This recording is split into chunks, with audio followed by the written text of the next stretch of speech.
BRS fire brand కవిత ఎందుకు silent గా ఉంటున్నారు?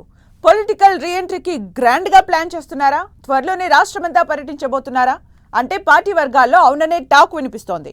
ఇకపై ఏ మాత్రం తగ్గకుండా దూకుడుగా వెళ్లాలనుకుంటున్నారట కవిత. ఇక మీదట బీఆర్ఎస్ పార్టీలో ఆమె ఎలాంటి పాత్ర పోషించబోతుందనేది రాజకీయ వర్గాల్లో ఆసక్తిగా మారింది. కూతురు పొలిటికల్ ఎంట్రీకి కేసీఆర్ వేస్తున్న స్కెచ్ ఏంటి? కవిత యాక్టివ్ అయితే రాజకీయాల్లో ఎలాంటి ప్రభావం ఉండబోతోంది? బీఆర్ఎస్ బాస్ కేసీఆర్ బిడ్డ ఎమ్మెల్సీ కవిత రాజకీయ అడుగులపై ఆసక్తికర చర్చ జరుగుతోంది.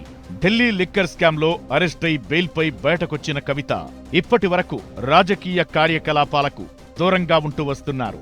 తన అరెస్టుకు ముందు రాష్ట్ర రాజకీయాల్లో యాక్టివ్ గా ఉన్న కవిత బెయిల్ వచ్చి సుమారు నెల రోజులవుతున్నా సైలెంట్ గా ఉండటం పట్ల ఆమె అభిమానులు ఆవేదన వ్యక్తం చేస్తున్నారు. ఇక ఆమె గతంలో ప్రాతినిధ్యం వహించిన నిజామాబాద్లోనూ ఇప్పటి వరకు అడుగు పెట్టలేదు. అయితే రాజకీయ ప్రత్యర్థులు మాత్రం కవితను రెచ్చగొట్టేలా విమర్శల దాడి చేస్తున్నారు. దీంతో విశ్రాంతికి సెలవు ప్రకటించి తనపై రాజకీయ విమర్శలకు దీటుగా సమాధానం చెప్పాలని డిసైడ్ అయ్యారట కవిత. అందుకే తన రీఎంట్రీ గ్రాండ్ గా ఉండేలా ప్లాన్ చేస్తున్నట్టు చెబుతున్నారు. ఇందుకోసం తన బ్రాండ్ బతుకమ్మ పండుగను వేదికగా ప్లాన్ చేస్తున్నట్లు సమాచారం. ఉద్యమకాలం నుంచి బతుకమ్మ సంబరాలతో తనకు బ్రాండ్ సంపాదించుకున్నారు కవిత. ఒక్క తెలంగాణ రాష్ట్రంలోనే కాకుండా ప్రపంచవ్యాప్తంగా బతుకమ్మ సంబురాలకు ప్రాచుర్యం తీసుకొచ్చారు. ఇక కొన్నాళ్లుగా విశ్రాంతి తీసుకుంటున్న కవిత ఇప్పుడు బతుకమ్మ పండుగ ద్వారా మళ్లీ రీ ఎంట్రీ ఇవ్వాలని నిర్ణయించినట్టు చెబుతున్నారు. గతంలో కంటే దూకుడుగా రాష్ట్ర వ్యాప్తంగా బతుకమ్మ వేడుకలను నిర్వహించాలని ప్లాన్ చేస్తున్నట్టు చెబుతున్నారు. తనపై వచ్చిన ఆరోపణలు, అభియోగాలకు కౌంటర్ ఇస్తూ ముందుకెళ్లాలనుకుంటున్నారని సమాచారం. సరైన వేదిక కోసం చూస్తున్న కవిత బతుకమ్మ పండుగను సద్వినియోగం చేసుకోవాలనుకుంటున్నారని అంటున్నారు. ఇప్పటికే కవిత పార్టీ సీనియర్స్, మేధావులతో సమావేశమై రాజకీయ వ్యూహాలపై సమాలోచనలు చేస్తున్నారట.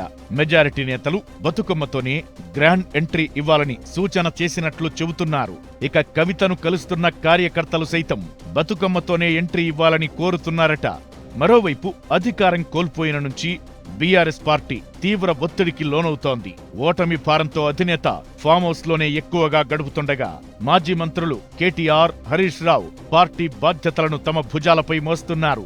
వీరికి కవిత కూడా తోడైతే రాజకీయంగా బలం పుంజుకోవచ్చని భావిస్తున్నారు. ఇక ప్రజల్లోకి వెళ్లడానికి సిద్ధమవుతున్న కవితకు పార్టీ ఎలాంటి బాధ్యతలు అప్పగిస్తుంది, ఆమె రోల్ ఎలా ఉండబోతుందనేది క్లారిటీ రావాల్సి ఉంది. కుమార్తె రీఎంట్రీ విషయంలో అధినేత కేసీఆర్ ఆలోచనలు ఏంటనేది ఆసక్తికరంగా మారింది. కవితకు పార్టీలో కీలక బాధ్యతలు అప్పగించాలని కేసీఆర్ ఆలోచన చేస్తున్నారంటున్నారు.